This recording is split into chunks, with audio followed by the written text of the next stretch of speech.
Hi,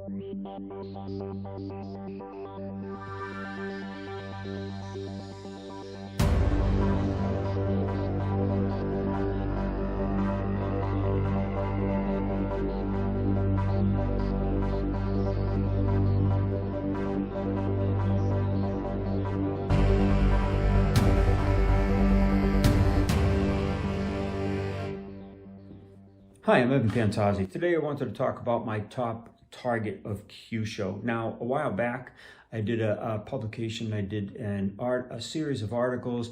I wrote a book, and I also did a filming on the top 10 targets of Kyusho. My top 10, my personal top 10. And this target is also in there. Now, I'm going to describe this target for you because it's invaluable, and it's invaluable no matter what size, what age, what gender. It doesn't matter, because this is a very applicable target to anybody, and it works with very little power, and it has a controlling effect on the opponent, and it's vital that everybody studies this one target. Now, the target is right around the eye. Now, you've seen me do knockouts on YouTube here probably before, or in my videos, and they're playing in, some of them are playing in the back.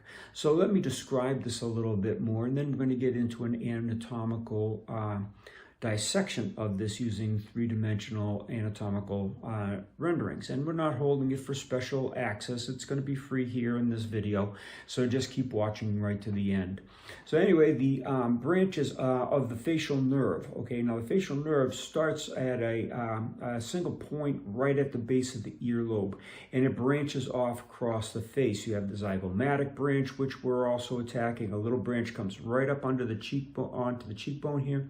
You also have the temporal branch of the facial nerve, and that also comes up right along the eyebrow. Now, what that does for you is when you attack that, sets off a lot of reflexive actions in the body. First thing that happens, though, is the head will snap back just a little bit. And it also turns to the side as everything from the neck down is weakened substantially because of the reflexive actions, and also the rapid turning of the head, the rapid withdrawal of the head. Now, what happens at that point, if the person's coming at you with momentum and force, the turning of the head sends the force or momentum off course. Now, once that happens, you can employ many different throwing, tripping techniques. You can get off to the side of the opponent more readily than you could if you were just facing him and taking straight targets in. And it will weaken them substantially, even if they've got a grip on you. Now, this can be done from a grappled situation. If you're in close in a clinch situation, just slapping the eyebrow, you can headbutt it, you can elbow it, you can backhand it. There's so many different ways you can attack this target. It can be utilized on the ground. If you're struggling on the ground and you just rub against it, it's going to turn the person's head where you get them into a side arm bar. There's so many different applications. I'm going to leave it to you after you see this instructional video on how you apply it. And here's an interesting concept. You can send me your video of you using it in grappling, getting into the side arm bar, or in the clinch position, and send a short video, and I'll compile them all, and I will put them into a video for everybody here to watch and see how you adapted to it, how you accessed it, and how you train with it. So let's get into the description a little bit more. Again, this is the temporal branch of the facial nerve, and a little bit of the zygomatic branch of the facial nerve. When you strike this down and in toward the nose, like a slapping action or a back slapping action, a punching action, elbow action, headbutt, like I was mentioning, again, the head is going to pull back from the neurological shock that you induce into that facial nerve that goes into the central nervous system and causes that withdrawal reflex. Once you've done that, the head also turns to the side as the muscle systems of the body weaken substantially and allow for that withdrawal reflex. Okay, that's key. The one reflex controls the whole body to get you out of jeopardy. If you're being attacked on a very vulnerable target, what the body will do is instinctively pull away. And that sets in motion a cascade of different muscle actions, different neurological firings, alteration of the blood systems. You name it, it attacks those systems. Now, this is non-damaging if you want it to be, or extremely damaging if you want it to be as well. It depends on what tool you strike it with. If you strike with a slapping action against that target, it's not going to be damaging, so you can keep yourself a little safer in a court of law after the fact. If you punch it, that's going to really damage it. You could break the skull at that location. You could damage the eye, of course, and you can cause, of course, unconsciousness. You can cause that from slapping it, by the way. If you elbow it or headbutt it, you're going to cause the same amount of massive damage. So it's possible to escalate this from a very benign withdrawal reflex to a full-blown unconscious state with damage. So I caution you to go slowly first. Use it with a slapping action or a rubbing action at first as you get used to it, and then you can escalate as you do it. Just be cautious.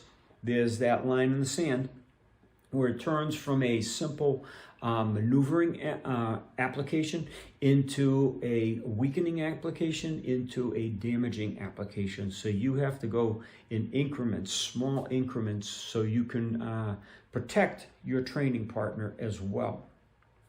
So let's get into the trajectory now. On the trajectory, you're going to be striking down toward the nose. If you strike it straight across, it has a little bit of an effect. Of course, the person's going to shut their eye and their head's going to turn. The withdrawal reflex isn't as strong, nor is the neurological shock that transmit if you hit it in the right trajectory. So let's take a look now at the anatomical dissection and the applications there, and then we'll let you watch these films that have been playing in the back uninterrupted. Okay, let's take a look at the anatomical study here. We're going to take a look at the corner of the eye. All right, first thing we've got to do, obviously, is peel away the skin, and there we can see all the underlying structures. Now, the blue lines are the veins, and we don't need those because they're affected a little bit, but they don't really do too much to the body. The red are the arteries. They have a lot more to do with the body's effects, but we're going to not discuss those today. And the green is the lymphatic system, which have no effect. We're looking at those yellow structures. Those are the nerves themselves, and you can see how they branch off right around the eye and the side of the eye. Now, this branch right underneath the eye is the zygomatic branch of the facial nerve. And let's bring that up here, and you can see the zygomatic branch of the facial nerve there. Now, the zygomatic refers to the cheekbone itself, that zygomatic bone, the zygomatic arch. Also, we have this temporal branch of the facial nerve that comes up and around the eye. Now, both of these structures will probably be affected if you do a slap at the eye as suggested, or a punch at the eye, or elbow, a headbutt, whatever. You just got to be careful because of the underlying structures. Now, you see the shiny material, the shiny white stuff, that's just connective tissue, that's the fascia. Let's get rid of that a little bit, and you can start to see the underlying structure even clearer. Now let's trace these back and see where they go. Now this is the facial nerve. I got to catch it. Sorry, my fingers are a little fat for this diagram. And sometimes it gets jerky at these high resolution or in close zooms. So please bear with me. So we'll trace that back. This is the facial nerve. Now we're going to take away the skeleton tissue because if you keep going in, you can see how it merges right in there, and you tend to lose it. So, yeah, see? Okay, it gets a little herky-jerky out there, but let's get back to that. All right, we have it detailed there in pink. Let's get rid of the skeletal tissue. All right, and we're going to zoom out just a little bit and keep following up. Now you see that this snail-looking thing, that's actually the ear, the inner ear, the bony labyrinth of the inner ear. Let's get back out to that facial nerve, okay? And we'll trace back and back of the ear. Let's just hide that. Get rid of it. Okay, there's the rest of the ear here. The cochlear duct, we'll hide that. Okay, so we're still targeting that facial nerve, and you can see how it goes right into that packet-looking thing, and that's just the dura of the brain. Let's get rid of that there. Okay, and here we go again. We've got the facial nerve. We're going to dissipate this inner dura, and here we got the arachnoid, and we'll hide that, and you can start to see now that the nerve goes right into the pons of the brain, and that's right at the base of the brain. Very important area. Okay, it's the brain, the part of the brain stem. Okay, and it connects the medulla and the cerebellum and the cortex. Very powerful shot when you attack this nerve, the facial nerve. Now let's zoom back out again. You can see how it traces back, and you can trace it all the way through to those other structures. Now, let's get into the attacking of it. Let's bring back the skeletal tissue. Okay, and we'll bring back the connective tissue as well. So it looks more like a human face. Now, the proper attack here, anywhere you attack along this line, of course, is going to turn the person's head. But when you want to enact the withdrawal reflex that causes much more internal and neurological disruption, then you have to attack these down toward the nose. If you hit straight across, of course, they have an effect. If you hit them down or up, they have an effect. But when you have the correct trajectory going down toward the nose is when you're going to get your best withdrawal reflex, and that is going to also cause the body to weaken, the neck to turn, as described earlier in the film, and altered states of consciousness.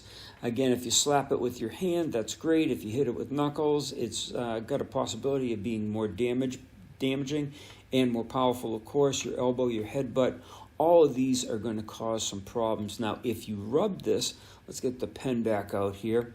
If you rub this in this trajectory with just your palm, and say you're in a mounted position, and you apply this to your opponent, their head's going to turn, the neck's going to weaken, their body's going to weaken. As their head turns and it pulls their whole body to the side, getting into a sidearm position is enhanced and much easier to get to. Now, if you're in a mounted position and you attack this same way, then it can also offset the body, so you could bump the weight of the body off from the body lean. You could also apply some sort of arm bar, an inverted lock. So it's very powerful in any situation, from standing, from distance, from the clinch position to ground fighting and ground applications. Remember, as I asked in the prior part of the filming, why don't you video yourself using an application, either from the grappling positions on the ground, the standing clinch, distance, and let's see what you come up with your attacks and defenses, and we can put all those videos together. Now, you can either send them to me personally, or you can apply them to your YouTube channel, and just in the comments, place the link to your film, so we can take a look at what you're doing, and we can compile them all if necessary to help people understand this target more. This is my favorite Kyusho target, and it's part of my top 10. Enjoy the rest of this film, which will be the demonstrations. Boom. I do this. Now he's dizzy. Can't see out of that one eye because it takes the vision away a little bit as well, and it's a quick way to escape.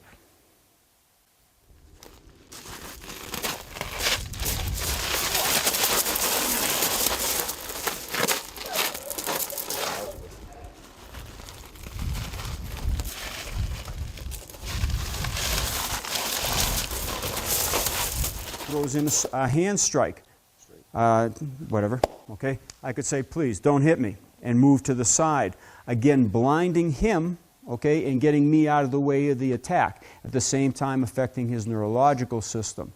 Now, the meaner he gets at me, or the more intent he throws, the harder the attack goes to him. So if he comes in with a strike, and I just strike,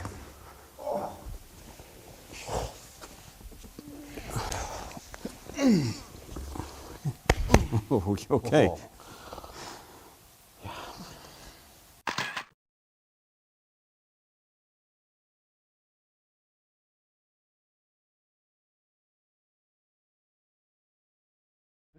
Grab him.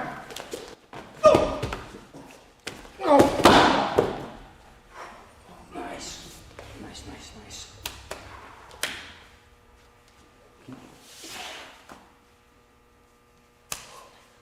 You back yet? Mm-hmm.